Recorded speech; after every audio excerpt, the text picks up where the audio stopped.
मन हे मुरे मग जे उरे ते तू कार सेविसना. मन हे मुरे मग जे उरे ते तू कार सेविसना.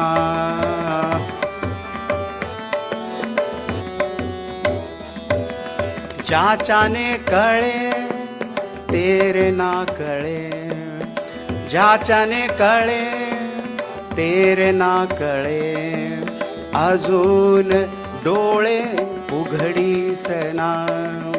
अजून डोळे उघडीसना. मन हे मुरे मग जे उरे ते तू कार सेविसना. ते तू कार सेविसना.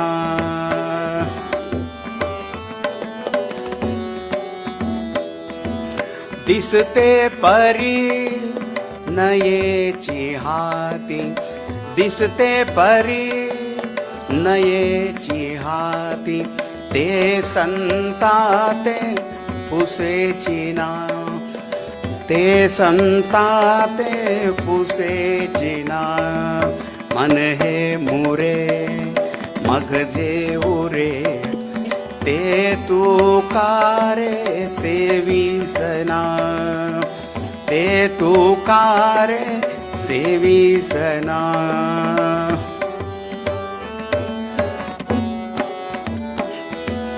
तेथीची खूण विरळाच जाणे, तेथीची खूण विरळाच जाणे, निवृत्ती कृपे ज्ञानदेव बोल.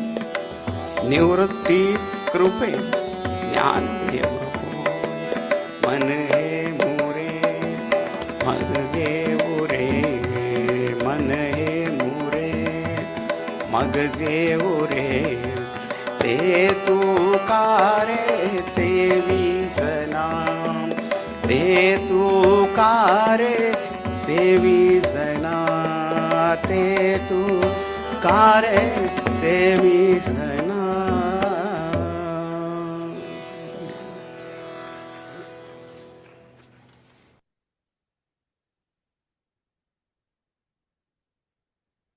आपलं मन कुठे मुरायला पाहिजे आणि ते मन मुरल्यानंतर काय उरतं आणि त्याच्याकडे कशी दृष्टी वळवायची ते रामदास स्वामी या समासात सांगणार आहे.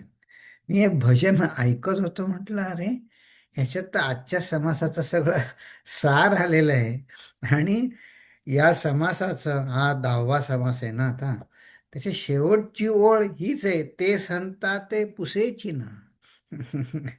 तर फार अ, विलक्षण अभंग आहे हा. पण आधी आपण आपली प्रार्थना म्हणूया. ओम.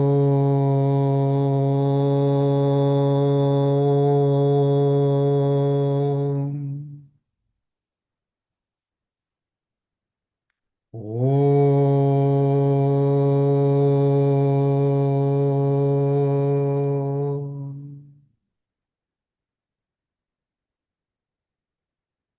ओम.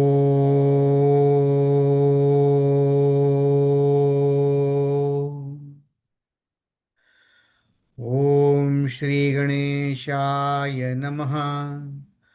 ओम श्री सरस्वत्यै नमः. ओम श्री गुरुभ्यो नमः. शुका सारिखे पूर्ण वैराग्य जाचे, वशिष्ठा परिज्ञान योगेश्वराचे. कवी वाल्मिका सारिखा मान्य ईसा, नमस्कार माझा सद्गुरु रामदासा. नमस्कार माझा सद्गुरु रामदासा. जय जय रघुवीर समर्थ. नमस्कार तुम्हा सगळ्यांना. आपला हा 17व्या दशकातला गेल्या वेळी आपण तनु चतुष्टय निरूपण, आपल्या जाणीवांचं तत्व विश्लेषण 8 आणि 9 समास हे जणू काही भाग 1 भाग 2 असे संपवले. मग आता आजच्या समासाचं नाव विनोदी नाही म्हणत, कारण ते माझंच आपलंच वर्णन आहे. टोणप सिद्धी. टोणपा हा जुना मराठी शब्द आहे, ज्याला आपण काय लेफ्ट हँडेड कॉम्प्लिमेंट म्हणतो ना. तसं चांगलं विशेषण नाही आहे. टोणप्रसिद्ध लक्षण. तर म्हणा कोणी टोणपा असेल त्यांनी काय करावं, ते ते संतांनी या ह्याच्यात सांगितलं आहे. आणि ह्याने हा समा समासाबरोबर दशकही संपतो. तर आता हा 17वा दशक संपला, तर स्वामी अद्वैतानंद ह्या पूर्ण दशकाचा सारांश सांगायला आणि आपल्या प्रश्नोत्तर हे करायला स्वामीजी येणार आहेत. आणि त्यांनी सांगितलंय की तुमचे प्रश्न आधी पाठवा. तुमचे प्रश्न आधी पाठवा. तर ते मला असं वाटतं, 16 मे शनिवार, 16 मे शनिवार सकाळी, आपल्या सकाळी 8:30 वाजता न्यूयॉर्क टाइमच्या, त्यांनी येणार आहेत. स्वामीजी नेहमीप्रमाणेच बिझी आहेत. त्यांचं उत्तर काशीमध्ये कॅम्प संपवून ते येत आहेत नाशिकला एक दिवस आधी. तर आपल्याला ते त्या दिवशी बरोबर आपलं मिळालं. तर आपण 16 मेला शनिवारी सकाळी 8:30 वाजता, मी नंतर दाखवीनच पुन्हा स्लाईड, पण हे बघ. बर, गेल्या वेळेच्या ह्याच्यात एक प्रश्न आहे तत्वविश्लेषणावरती, तोही आपण बघूया. तर हे तनुचतुष्टयामध्ये हे चारही पैलू, आपल्या जाणीवांचेच पैलू, आत्मानात्मविवेकाचे. मग स्थूल देहा त्याचं कार्य कसं चालतं आणि त्याच्यावर आत्मानात्मविवेक, आणि सूक्ष्म देह आणि त्याचं कार्य चालतं त्याच्यावर आत्मानात्मविवेक आपण बघितलं. या सांगायचा उद्देश असा, स्वामीजींनी पुष्कळ तत्व, 32 आणि आणखीन 82 तत्व त्यांनी सांगितली. सगळे चार चार, आधीचं पंचक सांगितले. सूक्ष्मदेहाचे 5 5 25, 25 तत्व, स्थूल देहाची 5 5 25 50, तसे 25 25 50. आणि हे 8 ह्याच्यामध्ये बघा, त्यांनी 4 देह, त्याच्या 4 अवस्था. मग ते 4 देह 4 अवस्था कोणाच्या तरी असतात की नाही.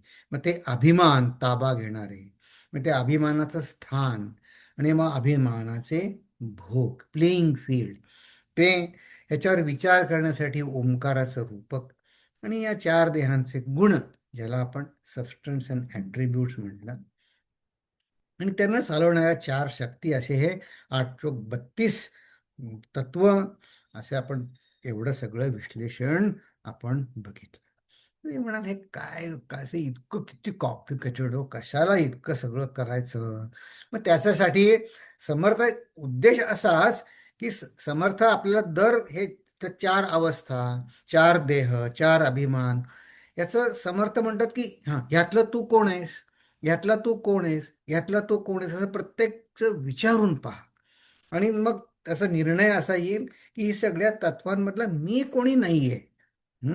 बघा, एक नियम असा आहे की जी वस्तू किंवा जे नामाभिधान हे सगळ्या वस्तूला मिक्स होऊन आलेलं असतं ना, तर त्यातली कुठलीच वस्तू एकमेकासाठी नसते. ती त्या वस्तूंच्या ग्रुपच्या पलीकडला कोणतरी त्याचा भोगता असतो, करता असतो, मालक असतो, त्याच्या पलीकडे असते.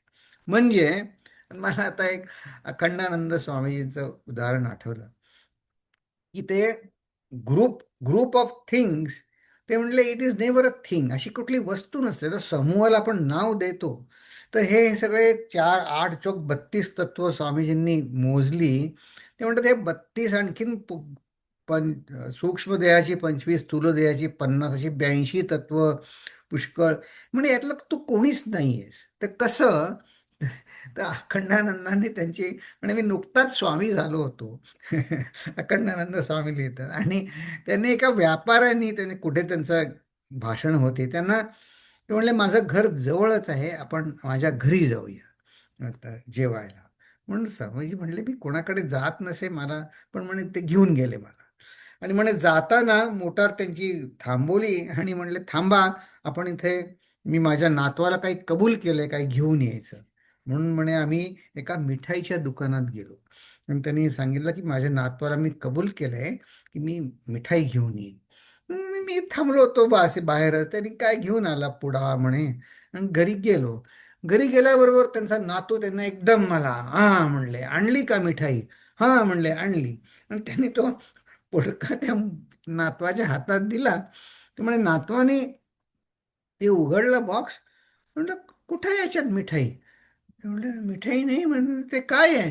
म्हणजे त्यात लाडू होते, आणखीन काय बालुशाही, असे 4-5 वेगवेगळे प्रकार होते, पेढे होते. तर म्हणलं हां, हा काय पेढा आहे, हा लाडू आहे, हे बालुशाही आहे, मिठाई कुठं आहे? तर त्या मुलाला असं वाटलं की मिठाई म्हणजे आणखीन काही त्यांनी कधी न बघितलेली गोष्ट आहे. म्हणे हे तर मी हर रोज खाता हूं. तो मुलगा म्हणला. तर त्या अद्वैत अखंडानंद म्हणले, मी त्यावेळेस काही बोललो नाही, पण म्हणले मनात मला जाणवलं की या मुलासारखीच आपली स्थिती आहे की मी ज्याला म्हणतो ते मी खरा कोणी नाही आहे. मग म्हणे कधी मनाने आनंदी असतो तर देहाने दुःखी असतो, देहाने सुखी असतो तर बुद्धीनं भांबावलेला असतो. असं काय काय म्हणे चालू असतं आपलं, ह्यातलं कुठलंच मी नाही आहे. तसं तो मुलगा म्हणला, मिठाई कुठं आहे? अरे म्हणले ते काय दिसतंय सगळं तुला? म्हणे ही मिठाई नाही आहे.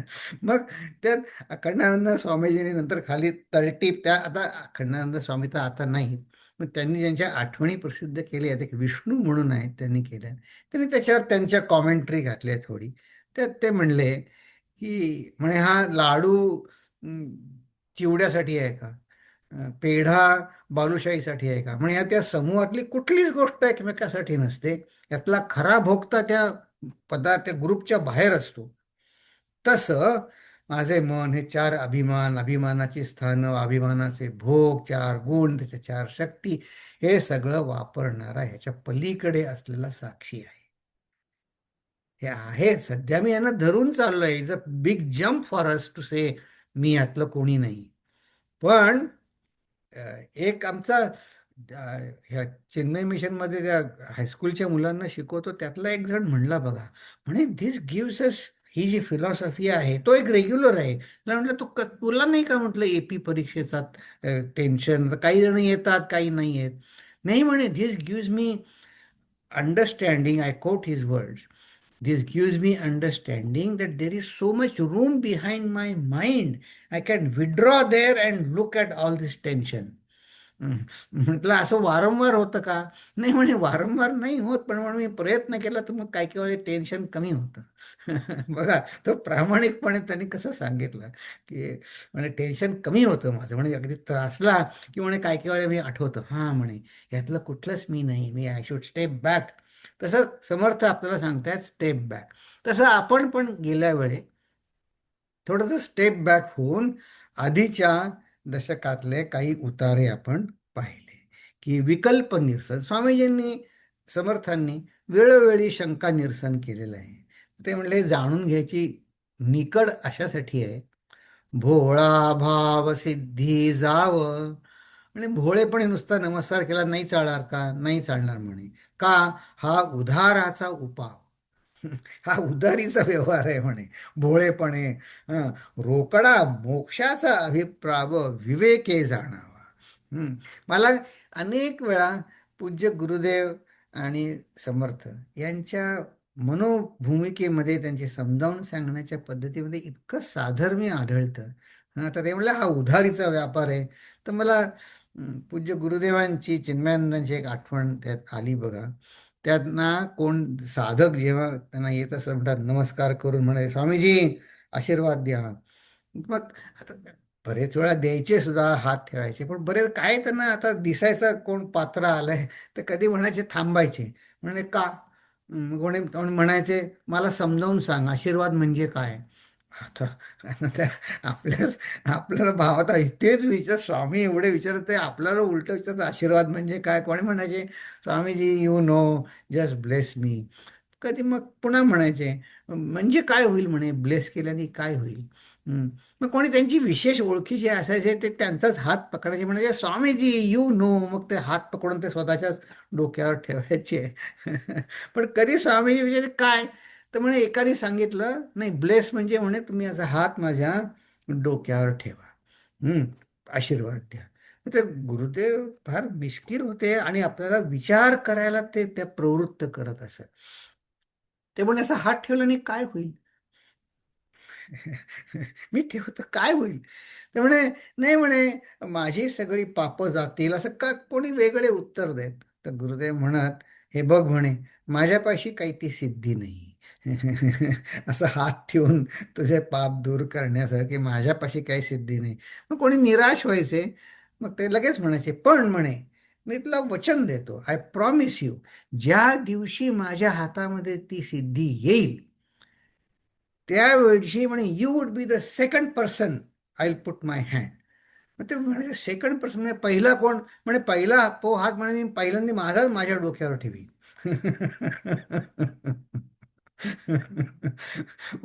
उद्देश असा की स्वतः कष्ट करून आपण कमावलं पाहिजे अध्यात्म, हा सांगण्याचा उद्देश. तसं समर्थ म्हणतात, हा उधारीचा उपाय. तुम्ही विवेके जाणावा. हां, तेच संबंध जगामध्ये अध्यात्म बघण्यासाठी प्रकृती पुरुषामध्ये ते म्हणले, विचार न करिता जे जे केले ते ते वावगे व्यर्थ गेले, म्हणून विचारी प्रवर्तले पाहिजे आधी. म्हणून त्यांनी आपल्या डिटेलमध्ये एवढी सगळी 50-80 तत्व सांगितली. आणि त्याचा क्रम सांगितला. श्रवण मनन निजध्यास, प्रचितीने बाणता विश्वास, रोकडा साक्षात्कार सायास करणेच न लगे. तर आता काही लागत नाही. तुम्हाला साक्षात्कार आल्यावरती काय वेगळे प्रयत्न करायला लागतात का? तर ते एक संत खूप छान सांगायचे. त्यांना कोणी विचारलं नाही, हा म्हणे तुमचा दृष्टिकोन, त्यांनी ते हिंदी भाषे होते, त्यांना म्हणत ये वेदांत दर्शन. हम्म. ते सांगायचे दर्शन नाही आहे, ये अनुभव आहे. तर म्हणे कसं? तर म्हणे अग्नी, म्हणे अग्नी उष्ण आहे, हे म्हणले हे दर्शन आहे का अनुभव आहे? नाही म्हणे दर्शन नाही, अनुभव आहे. मग अनुभव आल्यानंतर बघ म्हणे काय तुला दररोज जप करायला लागतो का अग्नी उष्ण आहे ते? तर म्हणे अग्नी उष्ण है ये दर्शन है की अनुभव है? हा म्हणले अनुभव आहे. तसं हा, मग काही त्याला प्रयत्न नाही लागत, आपल्याला कळलं एकदा, रोकडा साक्षात्कार सायास न लगे. आणि मग शेवटी आपण एक ओवी बघितली, विवेकेची बोलीला अक्षये, म्हणून विवेक प्रलय. आणि हा सगळा आपल्या हातात, तुमच्या आमच्या हातात आहे बघा, विवेकाने प्रलय करणं. बघा त्यांना, अनेकांना कुठलं व्यसन असतं, मग ते ठरवतात आता आजपासून मी नाही करणार, मग झाला विवेक प्रलय झाला, त्याच्यासाठी मुक्त झाला तो. तसं विवेकी जाणतात, हे काय मूर्खास कळेल का? नाही. ठीक आहे, तर हे गेल्या वेळी बघितलं. तर प्रश्न असा आहे, हे श्रवण मनन निधिध्यासन हे वेगवेगळ्या विशिष्ट साधना सांगितले आपण, आणि त्यासाठी मी भगवद्गीतेतला एक श्लोक कोट केला की विशिष्ट साधना फळ आणि सगळ्यात उच्च फायनल साधनेचं फळ. तर तो श्लोक असा होता, न प्रहृष्येत प्रियम प्राप्य, नो उद्विजेत, न उद्विजेत प्रा प्राप्य च अप्रियम, स्थिरबुद्धी असमूढा ब्रह्मविद ब्रह्मणी स्थित. आणि त्याची आपण फोड गेल्या वेळे असं केलं होतं की हे स्थिरबुद्धी असमूढा हे विशिष्ट, प्रत्येक या 4 वेगवेगळ्या साधना आहेत, त्यांचं विशिष्ट साधना फळ आहे. आणि हे न प्रवृषेत प्रियम प्राप्य, हे आपल्या मनाचं समत्व आहे, ते आपल्याला मिळवायचं आहे. हम्म. अ, अ, याचे 4 साधनं कुठली सांगितली? श्रवण मनन निधिध्यासन. तर आपल्यापाशी साधकाच्या अंगी, माझ्या अंगी 4 त्रुटी, 3-4 त्रुटी आहेत. 3 त्रुटी काय आहेत? एक म्हणजे माझ्यापाशी अज्ञान आहे, माझ्यापाशी अस्थिरता चंचलता आहे, स्थिरबुद्धी नाही, आणि अर्थातच माझ्या मनामध्ये उद्वेग आहे, समत्व नाही माझ्या. मग या त्यासाठी काय सांगितलं, आपण कुठे आहोत? तर हे माझ्यातला जो गोंधळ आहे, शंका संशय, आणि विषमता आणि उद्वेग हे घालवण्यासाठी श्रवण केल्याने काय होईल? माझी अज्ञान निवृत्ती होईल, गोंधळ जाईल. म्हणजे मला समजलंय श्रवणाने, त्याच्यावर जर मी मनन केलं, एकेका ओवीवरती, दोन तीन ओव्यांवरती जर हां त्याच्यावर तोच विचार मनामध्ये पुन्हा पुन्हा घोळवला. क्लासिकल म्युझिकमध्ये कसं तो राग घोळवतात, तसं मनन केलं आणि मग त्यानंतर त्याच्यामध्ये मी स्वतःला विसरून गेलो, निधिध्यासन केलं, तर हे काय झालं? हे अज्ञान निवृत्ती हे श्रवणफळ आहे, विशिष्ट साधन. स्थिरबुद्धी हे मननफळ आहे. आणि ब्राह्मी अवस्था, साम्य अवस्था ही निधिध्यासन फल आहे. हे आपण या चार अवस्था समजल्या. ते म्हणले ते ठीक आहे. मला प्रश्न म्हणे हे मनसमत्व जे तुम्ही पहिल्या ओवीत सांगितलं, ते पहिल्या ओवीवर प्रश्न आहे. पहिल्या वाक्यावर काय प्रश्न आहे? म्हणजे हे तुम्ही जर ते फायनल डेस्टिनेशन सांगितलं साधनेचं, फार छान प्रश्न आहे, आपल्याला उपयोगी होईल म्हणून मी शेअर करतोय आपल्याबरोबर. हे जर पहिली ओळ हे सगळं आपल्या साधनेचं अंतिम फळ मानलं आपण, तर मग म्हणे न प्रवृषेत प्रियम प्राप्य आणि न उद्विजेत प्राप्यच अप्रियम. तर म्हणे प्रियम प्राप्य आणि अप्रियम म्हणजे म्हणे समत्व बुद्धीमध्ये म्हणजे त्या माणसाला पण प्रिय आणि अप्रिय असतं का? बरोबर आहे प्रश्न. आणि मग म्हणजे त्याला त्यांचं म्हणणं असं की त्याला प्रिय आणि अप्रिय असतं आणि मग तो त्याच्यात समत्व दृष्टीनं बघतो. तर तसं तसं नाही आहे. हे आपल्या भूमिकेत, आपण कुठल्या भूमिकेत आहोत त्या भूमिकेत समजून हे सांगितलेलं आहे आपल्याला कळायला, नंबर एक. नंबर दोन, एक असतं युनिव्हर्सल गुड नावाचा एक प्रकार असतो. उदाहरणार्थ उत्तम प्रकृती. उत्तम प्रकृती म्हणजे ती सगळ्यांना हवी असते की नाही? कोणाला नको आहे असं झालं का? नाही. मग संतांची सुद्धा कधी प्रकृती बिघडते, कधी त्यांना त्रास होतो. मग ती तरी ते उद्वेग पावत नाही. आता असं कोणी म्हणेल का, अरे डोकेदुखी तू कुठे आहेस, बरेच दिवसात माझी तुझी गाठ नाही. असं असं डोकेदुखी म्हणणार नाही. सिद्ध पुरुष जरी झाला तर असं म्हणेल का, अरे पाठ दुखी तू कुठे आहेस, बरेच दिवसात माझी पाठ दुखली नाही. नाही नाही, असं त्यांना सुद्धा जाणीव असते आपल्या शरीराची, शरीर दुःखाची, जे युनिव्हर्सल जे आपलं चाललंय. पण त्यांनी ते उद्वेग पावत नाही. त्यांचा त्यांची साधना, त्यांचं मन त्यांच्या साधनेत इतकं मग्न असतं की ते हा काय डोकं दुखतंय का? मग ते एक संतच म्हणायचे, म्हणे मग त्यांना विचार, तुमचं डोकं नाही दुखत का कधी? हा त्याच्या म्हणे दुखतं की. मग म्हणे मी विचारतो, मी म्हणे संवाद करतो डोकेदुखीशी, ये डोकेदुखी ये, आज खूप दिवसांनी आलीस, काय घेणार तू? ॲस्प्रिन घेणार का टायलेनॉल घेणार, काय घेणार तुम्ही? मग जात आहे म्हणतात, जा जा. म्हणजे त्याला डोकेदुखी आली त्याला ये म्हणायचं नाही, डोकेदुखी गेली त्याला आनंद मानायचा नाही. ठीक आहे चला, हां विचारा म्हणे डोकेदुखीला, काय घेणार तुम्ही? टायलेनॉल घेणार का काय घेणार? विचारा. तर ह्या दृष्टीनं त्यांचं मनाचं समत्व असतं. की त्यांना राग द्वेष त्यांचे गेलेले असतात, पण जनरल युनिव्हर्सल गुड जे सगळ्यांना लागू आहे तसं त्यांना पण आहे, पण त्यांनी ते उद्वेग पावत नाही आहेत. बर, ते असू दे. आता आपण पुढे आजच्या समासाकडे पुढे वळूया. की हे टोणपसिद्धी त्याचे फार सुंदर विषय आहे ह्याचा सुद्धा. तर आपण त्याचं थोडक्यात ओव्यांची फोड बघूया. की आपलं परमार्थाचं ध्येय कसं आहे, तर ते इंद्रिय गोचर नाही आहे. तर ते त्यासाठी समर्थांनी एक पाताळ लिंगाचं एक रूपक रचलं आहे. ते पहिल्या 1 ते 5 ओव्यात हे सांगतात आणि म्हणतात, हे पाताळ लिंग जसं आपल्या दृष्टीस अगोचर आहे, तसंच हे ध्येय जे आपलं आहे त्याला अनुरूप अशी आपली सूक्ष्म दृष्टी आपण बनवली पाहिजे. ते डोळ्याला दिसणार नाही आपल्या हे. आणि ही सूक्ष्म दृष्टी मिळवण्यातल्या अडचणी काय आहेत मग ते पण समर्थाने सांगितलंय.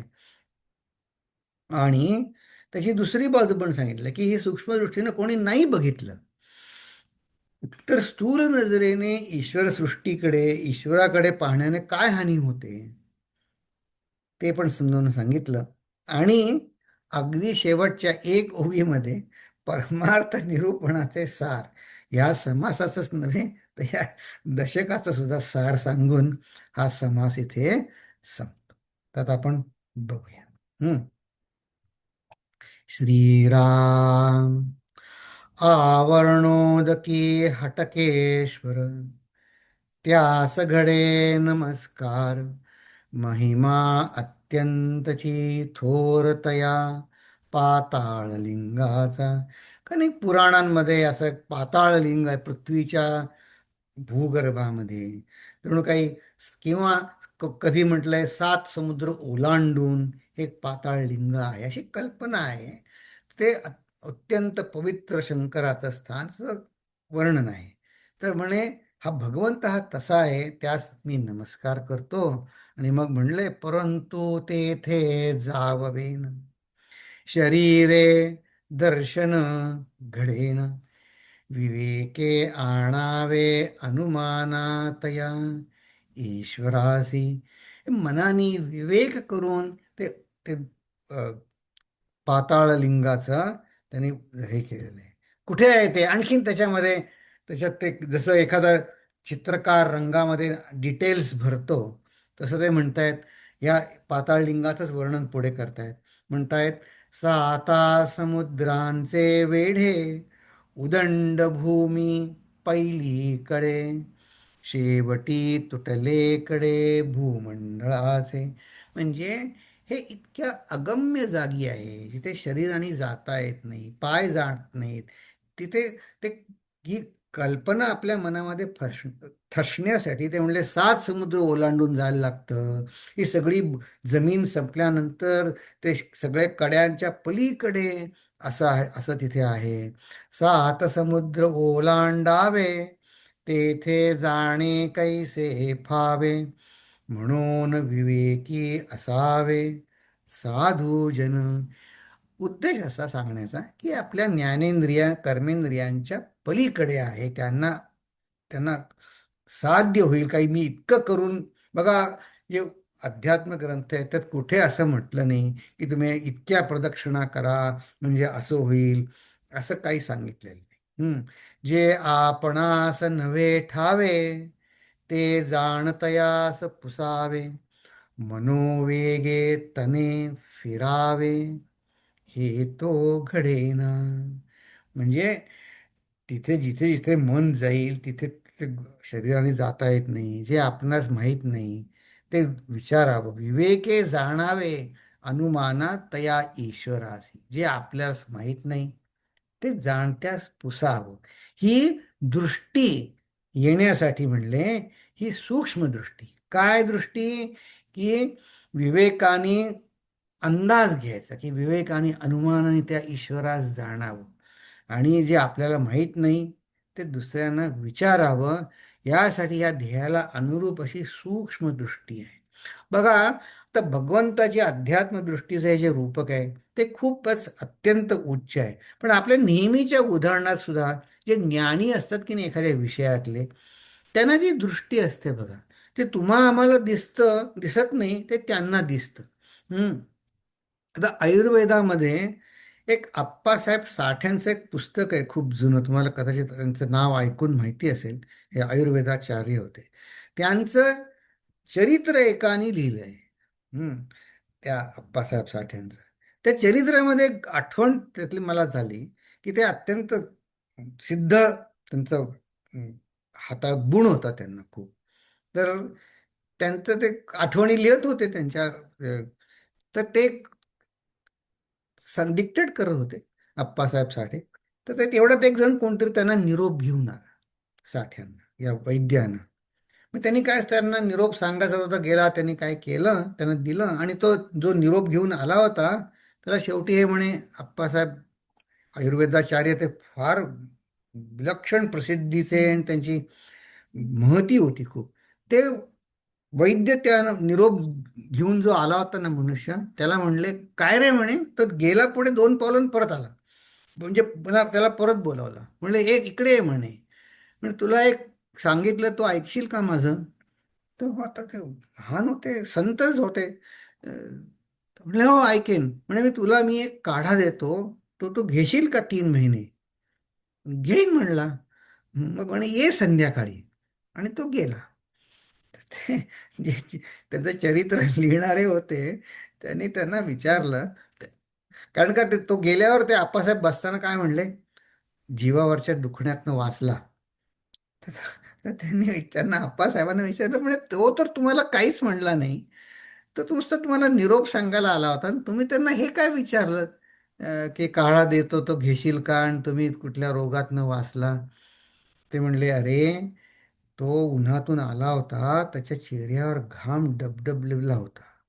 पण तिथे जिथे जिथे घाम, काही त्याच्या चेहऱ्यावर मला अशा जागा दिसल्या की जिथे घामाने त्याची कातडी ओली नव्हती झाली, त्या घामाने. ते म्हणे एका रोगाचं चिन्ह आहे. आणि तो रोग झाल्या पहिलं सुरुवातीचं चिन्ह आहे. मग तो रोग पुढे गेल्यावर त्याचं दुखणं खूप ते जीवावर होतं. मला ते आधी मला दिसलं. आता बघा ते दोघांनी तो बघितला. आप्पासाहेबांना कसं कळलं हां, की या रोगाचं असं औषध आहे. आणि तो खरा परोपकारी मनुष्य त्याने सांगितलं की अरे मीच देतो तुला औषध. संत होते. तर हे उदाहरण साधं या दृष्टीने म्हणतो, साधं अध्यात्माच्या दृष्टीने तरी हे दृश्यातलंच उदाहरण आहे. अध्यात्माच्या दृष्टीने, भगवंताच्या दृष्टीने. पण तिथे जे असते तर भगवंताची दृष्टी, भगवंत बघायला सूक्ष्मदृष्टी करायला पाहिजेच पाहिजे, लागेलच लागेल. जे चर्मदृष्टीस नव्हे ठावे, ते ज्ञानदृष्टीने पहावे. ब्रह्मांड विवरून राहावे समाधाने. समर्थांना असं सांगायचंय की ज्ञानदृष्टीने एकदा तुम्ही ते भगवंत बघितल्यानंतर या ब्रह्मांडामध्ये कुठेही विवरण, म्हणजे कुठेही हिंडून म्हणा, सगळं अशी कुठली जागा तुम्हाला सापडणार नाही या ब्रह्मांडामध्ये की तुम्ही तिथे असमाधानी राहाल. असं ह्या सूक्ष्मदृष्टी ज्ञानदृष्टीचे असं त्याचं सामर्थ्य आहे. तर बघा, एवढं त्यांनी सांगितलं, तर आधी एक समास येऊन गेलाय बघा, दशक, ज्याला आपण अध्यात्माचा पाया, इमारत आणि कळस म्हटलं. तो देवशोधन दशक 6. हम्म, हा इमारत. हम्म, त्याच्यामध्ये हे दृश्याचाच विषय, दृश्यावरती निरसन करण्यासाठी समर्थांनी या श्लोकामध्ये, या समासामध्ये काय म्हटलं होतं आपल्याला, इथं ज्याला ते चर्मदृष्टीनं दिसणार नाही असं जे सांगतायत, ज्ञानदृष्टी हवी, तेव्हा त्या समासात काय म्हणले, देखिले ते सत्याची मानावे, हे ज्ञात्याचे देखणे नव्हे. जडमूढ अज्ञान जीवे, हे सत्य मानिजे. या अज्ञानी लोक असतात त्यांना ते हट्ट असतो त्यांचा की मला डोळ्यांनीच दिसलं पाहिजे. पण आणि जे दिसेल ते सत्यच सत्य, दोन्ही असं नाहीये म्हणे. पुढे म्हणले, मग ते उदाहरण तुम्हाला हे मी अनेक वेळा दिलंय. नाना वनिता हस्ती घोडे, रात्र देखता मनबुडे, दिवसा पाहता कातडे कंटाळवाणे. हे जे रोषणाई वगैरे केलेली असते, वनिता हस्ती घोडे, रात्री छान दिसत, दिवसा बघितलं तर ओंगळ दिसतं काय त्याच्यात. तिथे मन रमत नाही आपलं, ते रोषणाई केलेली आहे. मग याच समासात आणखीन पुढे आहे, करिता नेटके दशावतारी, तेथे येती सुंदर नारी, नेत्र मोडिती कळा कुसरी, परिते अवघे धटिंगण. समर्थाने तिथे धटिंगण शब्द वापरलाय. हा खास शब्द आहे की म्हणले अरे त्यांच्या प्रेमात नका पडू. त्या कोणी नेत्र मोडती कळा कुसरी, तेथे येती सुंदर नारी. पण सगळे धटिंगण लोक आहेत. पूर्वीच्या काळी पुरुष मंडळी सगळे कामं करायची, त्यामुळे ते जे दिसतंय ते सगळं खरं नसतं. पण मग पुढे आणखीन म्हणले, काय होईल हट्ट धरला तर, देहबुद्धी केली बळकट, आणि ब्रह्म पाहो गेला धीट, तो दृश्याने रोदिली वाट परब्रह्माची. हे आग्रह करून ब्रह्म पाहू गेला धीट, त्यालाच इथे समर्थ टोणपा म्हणतायत. तर म्हणणार आहेत म्हणजे टो टोणपा म्हणणार आहेत. तो दृश्याने रोधली वाट परब्रह्माची. आणि इथे हे बघा, हे चर्मदृष्टीस नव्हे ठावे, तेच आता इथे म्हणले. अस्तींचा देही मांसाचा डोळा, पाहेन म्हणे ब्रह्माचा गोळा, तो ज्ञाता नव्हे आंधळा, केवळ मूर्ख. तर हा चर्मदृष्टीने ते दिसणार नाही. ज्ञाता नव्हे आंधळा, केवळ मूर्ख. बर, माझी सूक्ष्मदृष्टी होत आता आणखीन जाणून घेऊ. काय म्हणले? हे कसं आहे म्हणे, आपण आता कुठल्या भूमिकेवर आहोत, ती भूमिका सुद्धा म्हणे ती कसं रिलेटिव्ह आहे ते सांगतात. मध्ये आहे भूमीचे चढळ. चढळ म्हणजे पीस ऑफ लँड ज्याला म्हणतात, लिटरली अर्थ म्हणजे पृथ्वी. मध्ये आहे भूमीचे चढळ, म्हणून आकाश आणि पाताळ. हम्म ते चढळ नसता अंतराळ चहूकडे. बघा आता हे मध्ये अ, काही एक अंतराळ वेळ आकाशात अडकले होते ना हो, बरेच 12-14 महिन्यांनी परत आले. त्यातल्या एकीनं त्याची आठवण लिहिली आहे. आणि ती म्हणले, माझी आता खाली वर डावी उजवीकडे म्हणायची म्हणे, मला इथं म्हणे पृथ्वीवर आल्यावर मला हसूच येतं माझं मला. कारण तिथे त्या स्कायलॅबमध्ये त्या तरंगत असं असणार ते लोक म्हणजे होते. आणि ते तिथे काय वर खाली कुठे असणार, कुठे वर सगळीकडे. तर हे रिलेटिव्ह आहे की नाही असं तिनं म्हटलंय बघा. तर समर्थ आपल्याला तेच सांगतायत, 400 वर्षापूर्वीचं स्टेटमेंट आहे समर्थांचं. मध्ये पृथ्वीचे चळ, म्हणजे आपण आता मध्ये पृथ्वीवर आहोत म्हणून, पण वरती आकाश आहे म्हणून वरती आकाश आणि खाली पाताळ आहे. पण ही जर पृथ्वीच नसती, हे चढळ नसतं, तर चढळ नसता फक्त अंतराळ चहूकडे. तयास परब्रह्म म्हणावे, जे उपाधी वेगळे स्वभावे, जेथे दृश्य मायेच्या नावे शून्याकार. म्हणजे आपल्या ज्ञानेंद्रियांना काहीतरी उपाधी असल्याशिवाय दिसतच नाही. उदाहरणार्थ आता बघा, आता इथे हा वरती दिवा आहे. तर दिवा आणि माझा चेहरा ह्याच्यामध्ये प्रकाश आहे की नाही? आहे. पण प्रकाश दिसतोय का मला? नाही. बट त्याच्यामध्ये एखादी कुठली मी वस्तू धरली, मग तो हात धरला, हात दिसतोय का? तो प्रकाश अडला गेल्यामुळे मला माझा हात दिसला. तर तुम्ही सुद्धा एक एक हा मेडिटेशनचा प्रकार आहे. म्हणजे ध्यान ह्याचा, त्याला म्हणतात लाईट मेडिटेशन. लाईट मेडिटेशन म्हणजे का, विचार करा की ह्याच्यामध्ये, या मधल्या अंतरामध्ये प्रकाश आहे का? नाहीये. मग तो कसा दिसतो? तो उपाधीमुळे दिसतो. तसं हे तिथे, हे सगळी उपाधी टाळा तुम्ही. दृष्टीचे देखणे दृश्य, मनाचे देखणे भास. देखणे म्हणजे माझी उत्कृष्ट अल्टिमेट त्याचा एक्सपिरियन्स काय आहे, की दृष्टीचे, डोळ्याची खासियत काय, किंवा दृश्य दिसणं, that is the speciality of my eyes. तसं दृष्टीचे देखणे दृश्य, मनाचे देखणे भास, म्हणजे मनाने मी कल्पना करू शकतो. मनातीत निराभास, विवेके जाणावा. मग विवेकाने मी कल्पना करायची, विवेक वापरून, की हे कोणी बरं केलं असेल, हे कोणी पंचमहाभूत कोणी तयार केली. दृश्यभास अवघा विघडे, म्हणजे हा दृश्याचा प्रश्न आहे.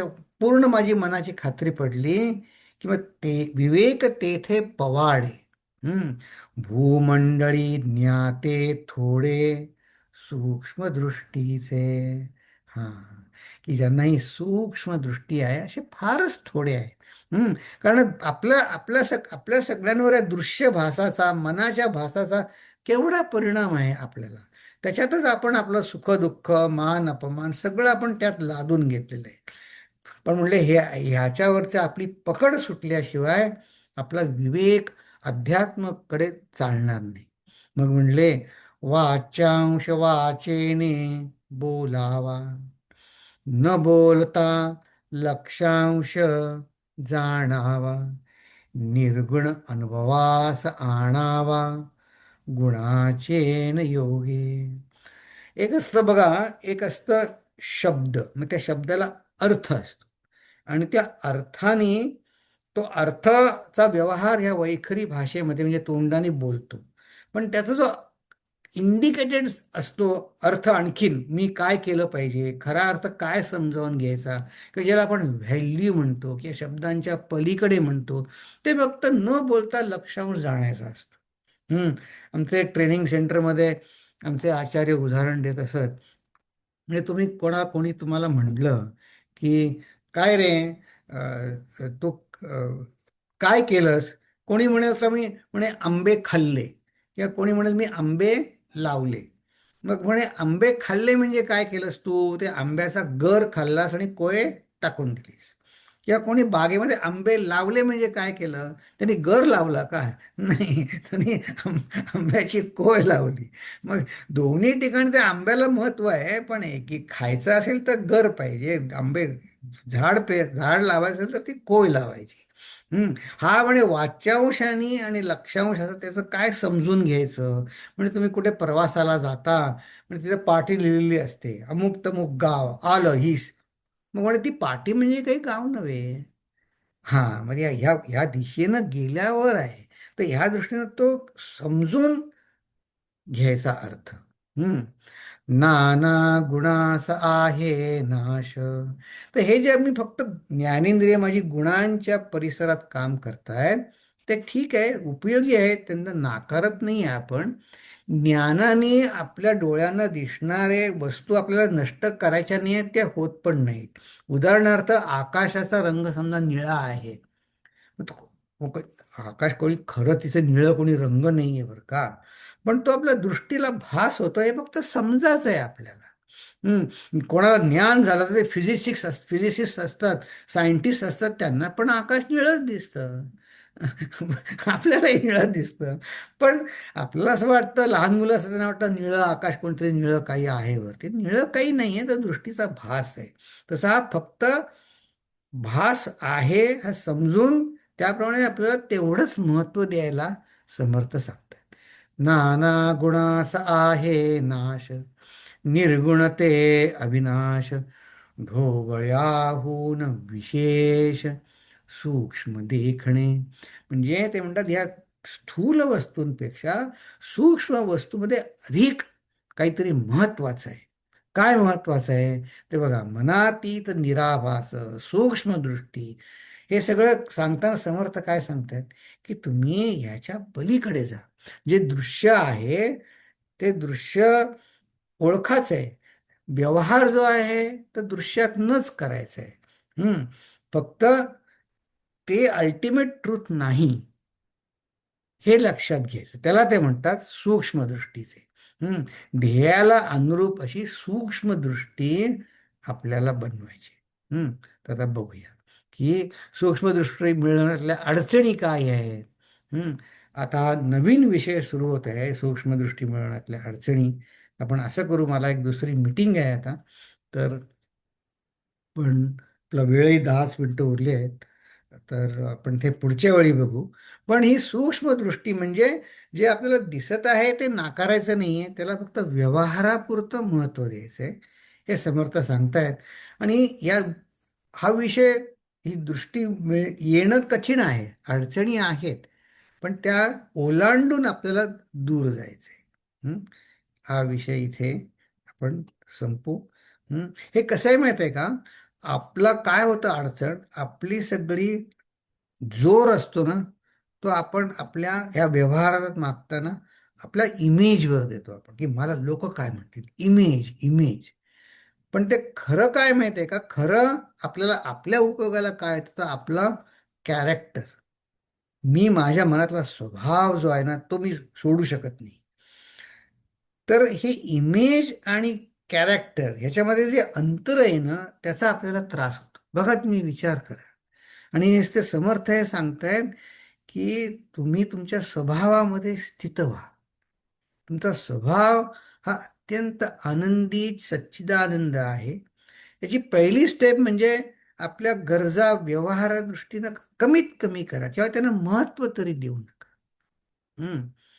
आणि मग बघा, भगवंताची इच्छा प्रमाण मग त्यात वेगवेगळं आहे की मी भगवंताची सेवा करेन, मी प्रसाद बुद्धीनं स्वीकारेन जे रिझल्ट आहे तो. हम्म. हे वेगवेगळे मार्ग आहेत. ज्ञान मार्गाने जायला तो विचार करेल, भक्तीने म्हणेन मी सेवा करतो. पण हे सूक्ष्म आहे. हे हे लोकाला पटवण्यासाठी नाही आहे, फक्त आपल्यासाठी आहे. तर हे सूक्ष्म दृष्टी मिळवण्यासाठी काय अडचणी येतात ते आता आपण पुढच्या वेळेस बघूया. आता बघायचं थोडं आणखीन. हम्म. दोन दोन ओव्या बघू. हम्म. जे दृष्टीस न पडे ठावे, ते ऐकून जाणावे, श्रवण मनने पडे ठावे, सकळ काही. बघा, पुन्हा श्रवण आणि त्याच्यावर मनन, याच्यावर समर्थांनी पुन्हा भर दिला. अष्टधेचे जिनस नाना. बघा, आपल्याला सांगितले त्यांनी अष्टधा प्रकृती, पंचमहाभूत, हं? आणि तीन गुण, सत्व रज तम. ह्यानीच प्रकृती बनली आहे ना. त्याचे अनेक आहेत, उदंड पाहता कळेना. आणि म्हणले अवघे सगट पिटावे ना कोणी एक. पिटावे ना म्हणजे हा पुन्हा जुना शब्द आहे. तर लोहार त्या ऐरणीवर पिटतो की नाही, धरून असा आपटतो, तसं म्हणजे सगळे जर कितीतरी तुम्ही प्रयत्न केलात तरी हे अष्टधा जिन्सा जरी म्हणलात तर सगळे पदार्थ तुम्हाला कळत नाही. तर म्हणले हे पदार्थ ज्यांनी निर्माण केलेत ते कळेल का? सगट सारखी स्थिती झाली, तेथे परीक्षाच बुडाली. हम्म. च चवीन टाने कालविली नाना अन्ने. आता हा पुन्हा जुना जुना शब्द आहे. चवीनट म्हणजे ज्याच्या तोंडाला चव नसते ना, त्याला म्हणतात चवीनट. मग तो काय करतो, अशा माणसाला जेवण करून घालणं फार कठीण असतं बघा. मग अशा अशा माणूस काय करतो, तो म्हणजे सगळे सगळे पदार्थ तो एकत्र करून खातो. तर काय याला कशाला चव लागत नाही. तर पण म्हणले सगट सारखी स्थिती झाली, तेथे परीक्षाच बुडाली. म्हणजे सगळं एक, तिथे तुम्हाला तो टेस्ट करणारा आहे ना, तो परीक्षा घेऊ शकत नाही तिथे, कारण त्याच्या तोंडाला चव नाही. हम्म. पण ह्याचा अर्थ की स- हे सगळं सारखं आहे किंवा ते त्याला काही कळत नाही असं नाही. तर एक मला गमतीचं उदाहरण आठवलं, ते मी तयार केलं होतं, ते दाखवतो. गंमत आहे आपली. ह्या शारदा प्रियानंद तुमच्यापैकी अनेकांनी पाहिले असेल, आल्यात आपल्याकडे, प्रकाशजींनी पाहिले असतील, पौर्णिमाताईंनी पाहिले असतील. तर आम्ही तेव्हा ग्रॅज्युएट स्टुडंट हॉस्टेलमध्ये राहायचो. तर त्या आल्या होत्या आमच्याकडे, आम्ही त्यांना भिक्षेला बोलवलं होतं. तर काही नाही, त्या आल्या, बसल्या आणि ते म्हणले हां काय केलंय. तर आम्ही त्यांना मोठ्या आवडीनं काय केले असतील 4-5 पदार्थ. हां, मग ते म्हणले आतनं मग मला एक कटोरी घेऊन ये. आणि मग त्यांनी काय केलं, त्यांच्या ताट वाढलं होतं ना, त्यांना जेवढं हवं होतं ते सगळे पदार्थ त्यांनी त्या कटोरीत घातले एकत्र. हां, आता म्हणे बाकीचं ठेवून दे सगळं. आणि ते पदार्थ एकत्र, सगळे एकत्र केले. मनात म्हटलं काय काय स्वामींनी असं काय, आम्ही इतकं बनवलं आणि ते असं काय खातात. तर त्याच म्हणल्या, अरे म्हणे तुला नवल वाटेल हे काय करतो, पण म्हणे माझा नियम आहे. म्हणे मला कुठल्या वस्तू, मला असं म्हणे चवीनं खायचं नाही, माझा ताबा पाहिजे माझा म्हणे जिभेवरती.